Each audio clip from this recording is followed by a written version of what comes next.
Hello, viewers, and welcome to the latest episode of The Huddle. Tim Poole here, and I'm with Martin Collins, Chief Business Development Officer at ToonieBet. Martin, thanks for joining us. Hey, Tim, thanks for having me. Looking forward to having a chat. Yeah, likewise. The last time we met and spoke on camera was the Global Gaming Awards EMEA ceremony in Barcelona. A day of 3 victories for ToonieBet. Sort of 3 months on, just reflect on what that day meant for you guys. Obviously, 3 is a really good haul. Yeah, no, it was a wonderful day. To be recognised by the industry in such a way is very satisfying for us.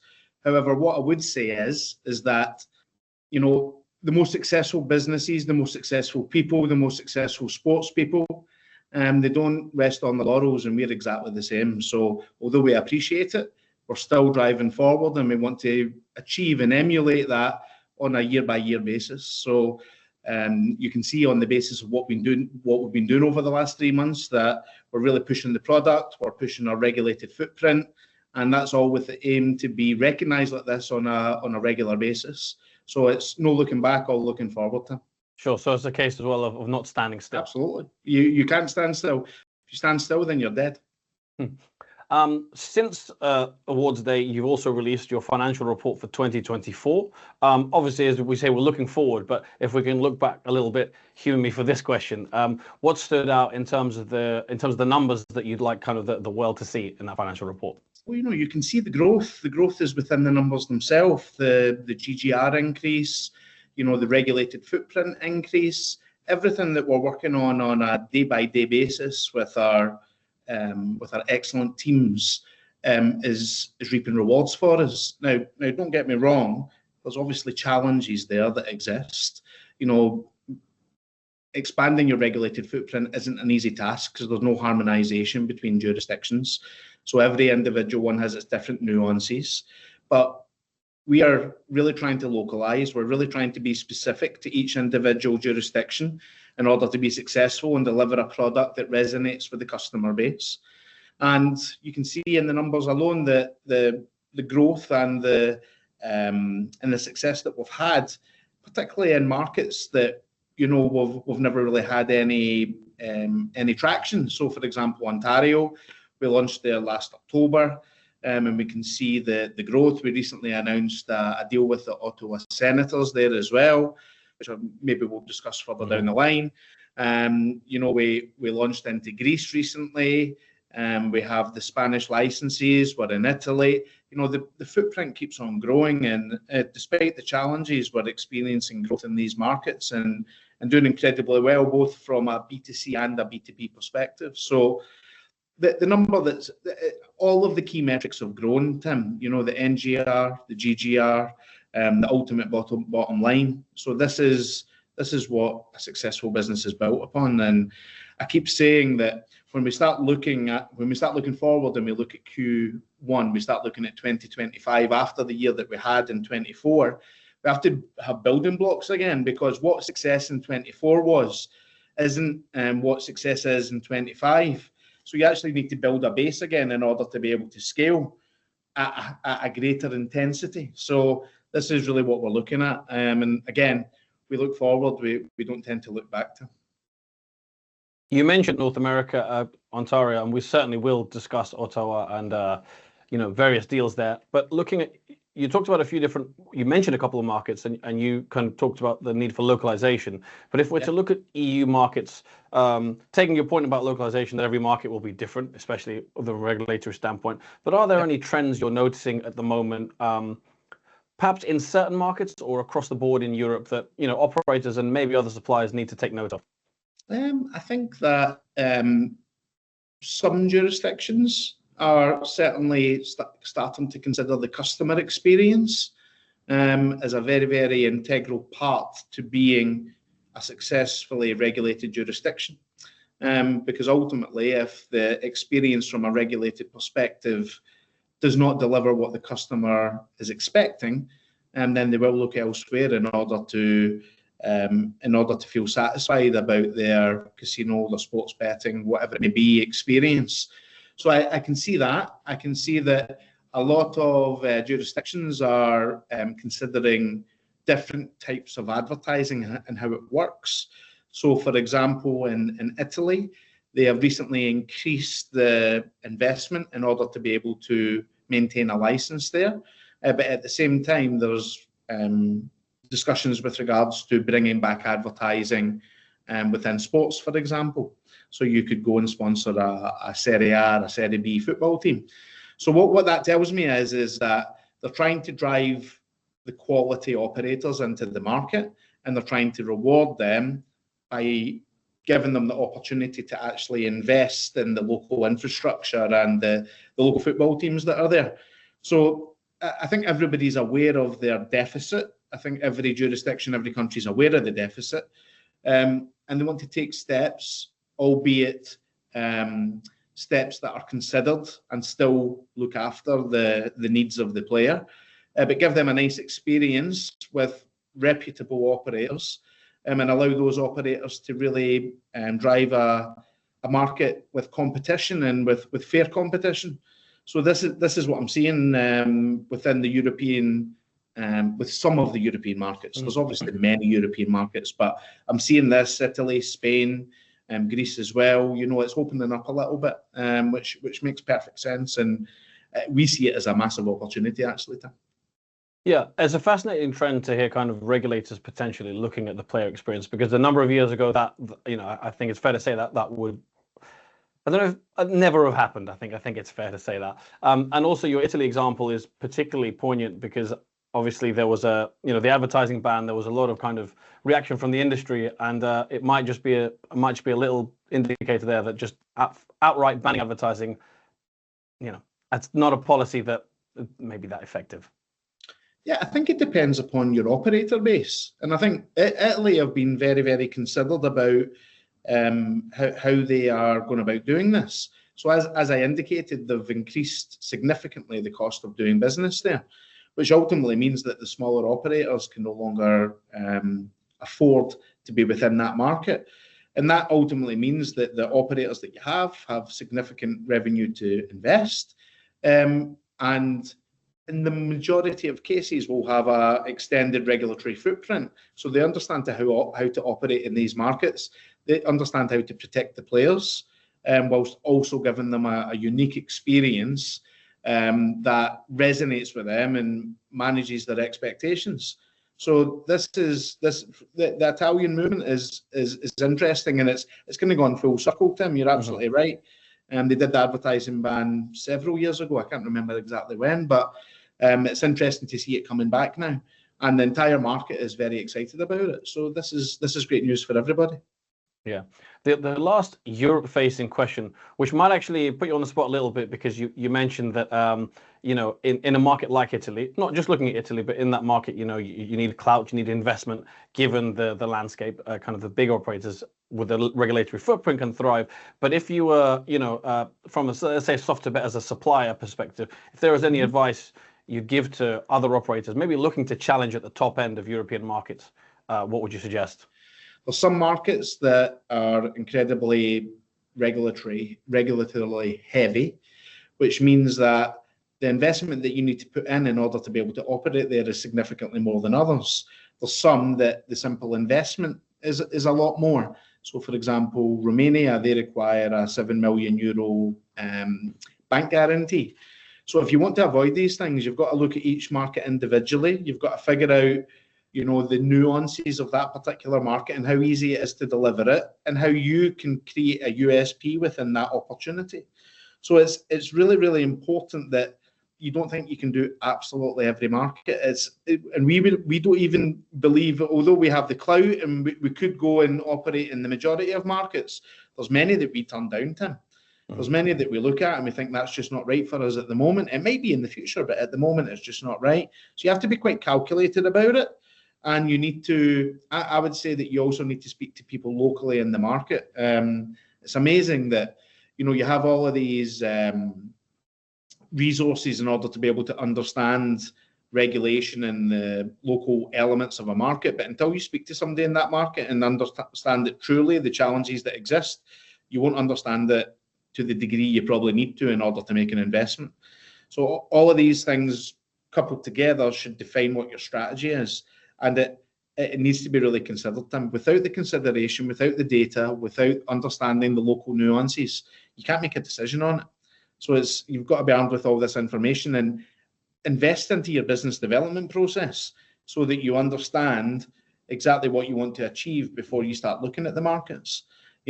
Like Spain's a perfect example. You can't get a new license in Spain. So do you want to go and buy one that's on the market at the moment, and what's that worth? All these questions need to be answered before you make a strategic decision. Yeah, some really tangible advice there, and kind of the selectiveness and local knowledge is coming through there. So, I mean, I guess it's fair to say, gone are the days of you're a big operator, just go everywhere and do everything. Absolutely, you've got to be more considered. I agree. Yeah. So moving over to North America, Ontario, you mentioned the Ottawa Senators, an exclusive partnership for you guys on the B2C side, and there's a story that we broke exclusively on Gaming America. Tell us all about it. Okay, so we launched into Ontario with ToonieBet in October last year. For those who are not Canadian, a toonie in Canada is a $2 coin.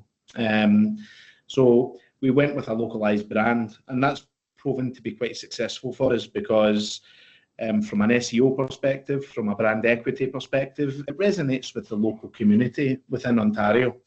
And obviously we were a bit early with regards to making a sponsorship deal immediately, but what we realized as the season developed and drew on, that both the Toronto Maple Leafs and the Ottawa Senators had an opportunity to be in the playoffs. And as it happens, the Senators didn't have a casino partner as part of their portfolio. The Maple Leafs did, but yeah, the Ottawa Senators didn't. And ironically, they both made the playoffs. So we invested. If you watch any of these games on TV, you'll see ToonieBet. If you go online, you'll see the ToonieBet brand involved with all of their digital media. And we thought it was a great opportunity to invest again in the local community. The fact that the two of ended up playing against each other is a bit of a bonus for us, in all honesty. We didn't anticipate that, which is great. And we hope that despite being beaten the first match of the playoff, that they can go forward and move into the latter stages of the playoffs. So that from our perspective, that was it. We obviously traditionally we are very good at below the line advertising, which people in Ontario will have already seen. But we wanted to do something above the line in order to continue to elaborate on the brand and what it stands for and what people can expect from the offering. So yeah, this is what we've done with the Ottawa Senators. We're very proud of it, and they're a great side. I'll be in Canada in June, and that will be round about the Stanley Cup final. So who knows? Maybe I'll manage to go if they're there. It could very well happen. I mean, it's funny how things can work out with sports sponsorship. There's always the chance of the team going in the extra round, or and suddenly way more eyeballs than maybe might have even more than you anticipated originally. In terms of the benefits of this deal, walk us through the benefits apart from the fact that could win the Stanley Cup that we're talking about.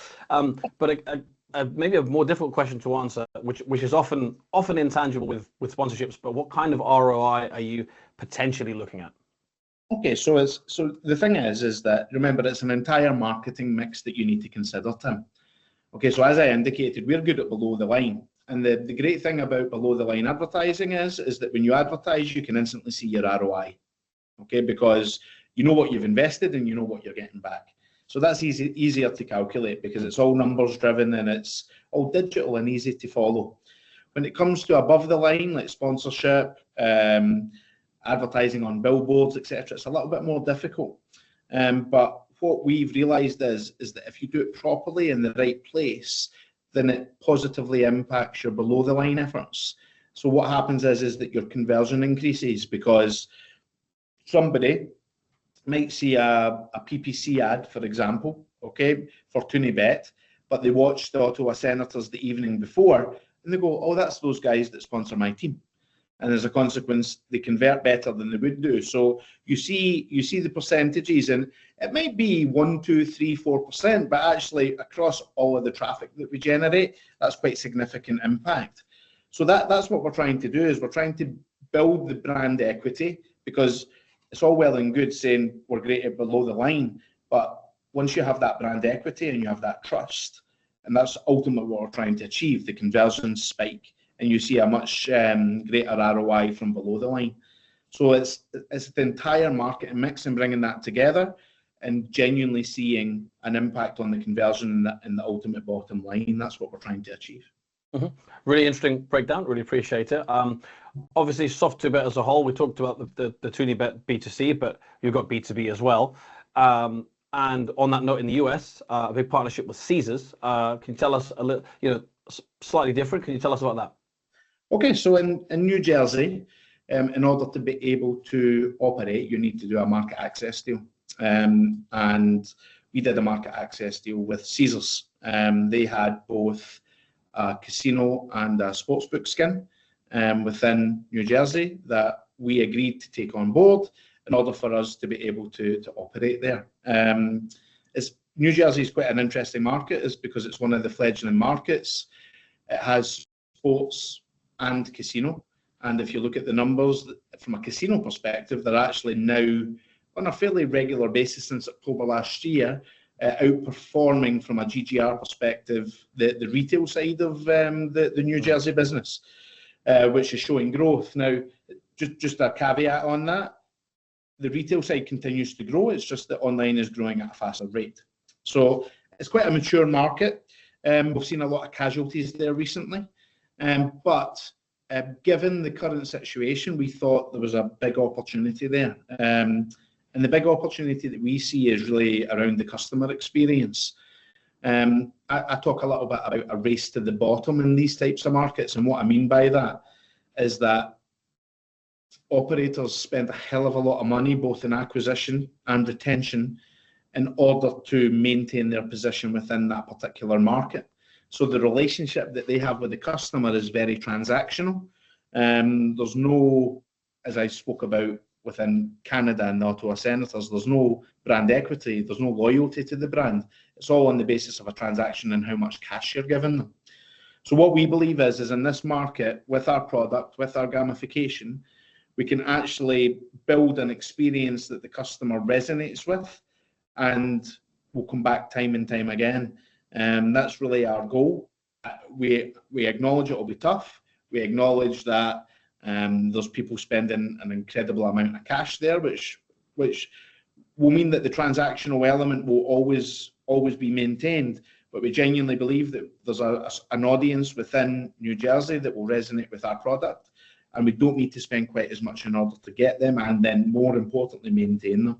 So we see that opportunity, and the fact that it's via Caesars is great. Obviously, great name, been in the business for a long time, but it's simply a market access deal. That's what the situation is, Tim. Mm-hmm. Thanks for the extra info on New Jersey there, because we're gonna talk a bit more about New Jersey. A great kind of, as you say, entry point for a lot of brands because of the maturity and, as you say, sports betting, iGaming, and retail. You have plans to launch a brand in New Jersey in the summer, I believe. Can you tell us a little bit about that? Okay, so yes, we plan to launch in summer 25. As you can appreciate, as I indicated earlier, there's no harmonization between jurisdictions. And even though I've, from a B2B perspective, worked in New Jersey previously, New Jersey is one of the more complex. But the interesting thing about it is that once you've done New Jersey, you're set up pretty well for the other states within the US. So yeah, we're going to launch in the summer. We're going to launch with a brand that has a particular UI UX that is very different to anything that's on the market at the moment. We're keeping our cards close to our chest at the moment, Tim. Okay. But I'm sure once it's announced, then we'll be talking again, no doubt. But what we're trying to do is we're trying to deliver a mobile first experience. Now, people have been talking about mobile first in our industry since 2006. I remember going to ice. And for about 8 years in a row, there was a guy saying this is the year of mobile, and it never really happened because the devices just didn't exist in order to be able to do it properly. But when I say mobile first, I don't actually mean just being on a mobile. I actually mean the experience that's been delivered. I am not a mobile native, Tim, so I didn't grow up with a mobile in my hand. It didn't exist, but I'm sure you did. So your expectation of your mobile experience is very, very different to mine. And what we're trying to do is to take nuances and mechanics and ideas from other industries and build that into the casino and the sports betting experience, so that when an individual is sat on their settee or their couch in the evening watching TV, invariably having another screen in their hand, they're not on TikTok, they're not on Instagram, they're not on Netflix, they're on our brand. Because our brand isn't just about casino, it's not just about sports betting, it's about entertainment. And that's genuinely what we want to deliver. One of the key metrics that we can point towards is that before we started gamification, for example, the average screen time was about 15 minutes and we're way up over an hour now, simply because of the experience that we're delivering for the customer. So this is what we're trying to deliver. This is what we're bringing to the US market. There's nobody else out there at the moment like that. And genuinely, as I said, we want to be able to deliver something that resonates with the customers and drives loyalty and engagement. And that's the key. I'm gonna follow up on a question on that, but I wanted to ask, and not necessarily to praise competitors or anything like that, but I wanted to ask as a kind of case study the example of PlayStar, kind of European roots and quite established in New Jersey, not the market leader, but certainly doing well for kind of a brand coming in from Europe. Are there any lessons to be learned from there? And obviously, as a company that started out in Europe and moving more into America, what can operators do to avoid perhaps being a casualty like you mentioned earlier on as well? Yeah. So PlayStar is a very interesting case study. It genuinely is. And I know the guys there relatively well, so I understand the challenges that they've gone through. I think that if you ask them, when they started, would they be happy being where they are now? Okay, then maybe they would say they would like to have been further ahead. I think I read the other day they're doing about 2.5 million NGR a month. I think I saw that for February or March, which given the position they were in previously, they've shown some really nice growth. Now, they have been very conservative with regards to their investment. They have developed a really nice product. They've taken different nuances in order to, again, engage with the customer and make sure that lifetime value they're extracting from their acquisition is optimal. So I think they've done a really, really nice job. I think they've done a great job, and I think that it is really competitive. And yeah, I think as a case study, they're in a nice place. I think they are. The only thing maybe to comment upon is they entered the market at the peak. So when they were doing market access, when they were doing third-party contracts, etc., the expectation was much greater than it was when we have done it. So therefore, your margin for us might be a little bit greater from the same sort of revenues, but you can't do anything about that. But yeah, I think they've done a great job, and we can learn in terms of not overspending. Okay, so listen, when it comes to different below the line channels, it's really easy to overspend even once you've hit that plateau. I think from what I can see, they've done pretty well with that, and they cut it off as soon as they see it starting to plateau. That's when they stop getting the value from the players. I think we can learn from that. I think we can look at some of the branding that they've done. They've done pretty well along those lines as well. And like I said, the product experience from a CRM and a loyalty perspective is pretty strong. So these are the areas I think we can learn from them, extracting the value from what you are spending. I think that's what they've done really well, and where we can certainly take some points for sure. Mm-hmm. My final question, a final word from you. It's very much going to be linked to the last couple of questions. Bearing in mind the lessons that you talked about, but also the competitive nature of the market, how are you guys looking to stand out with that new brand? And you obviously touched on, I think, the main point of being mobile first, but what other areas can you try to stand out in, as you say, a competitive New Jersey market? Okay, so it's funny. I was on a panel recently, Tim, and in order to get the conversation going, I spoke about the current UI UX in the States being, let's say a little bit behind the times. Okay, and I genuinely believe that. But a couple of the guys said, listen, the 3-4 big players in this market have got the best apps that you've ever seen in your life. And I've seen the apps and they're nice. Okay, but my point isn't about the apps. My point is about the experience. Okay, so, and again, about this cohort that's coming through, 25 to 35-year-olds who grew up with a mobile in their hand, who are now starting to have a serious amount of disposable income. These guys are the ones that, and these are the guys that you really want to target if you're going to grow your brand. And I think if you got 100 of this cohort in front of you and you ask them about these apps, they would say, okay, I can go in, I can bet, I can spin, and then I leave. But again, that's not what we really want to achieve. We want to build some loyalty, engagement, and some equity within the brand so that the customer comes back to us time and time again. That's really the key. This cohort has grown up with casual gaming, they've grown up with e-commerce, they've grown up with everything, doing everything on their phone. Like my kids, my oldest 17-year-old, like, I'm trying to do something on my phone and he still comes and shows me things that I've got no idea my phone did that, right? So this is the cohort that you need to build. This is the cohort you need to build an experience for, and that's what we're trying to do, Tim. And we hope and we believe that that's what will stand us apart. Well, Martin, thanks very much for your time. Really enjoyed the conversation. And as you say, I'm sure we'll speak again later in the year when there's more developments. No, thank you, Tim. All the best. I'll speak to you soon. Thank you. And to our viewers, as always, thanks for watching.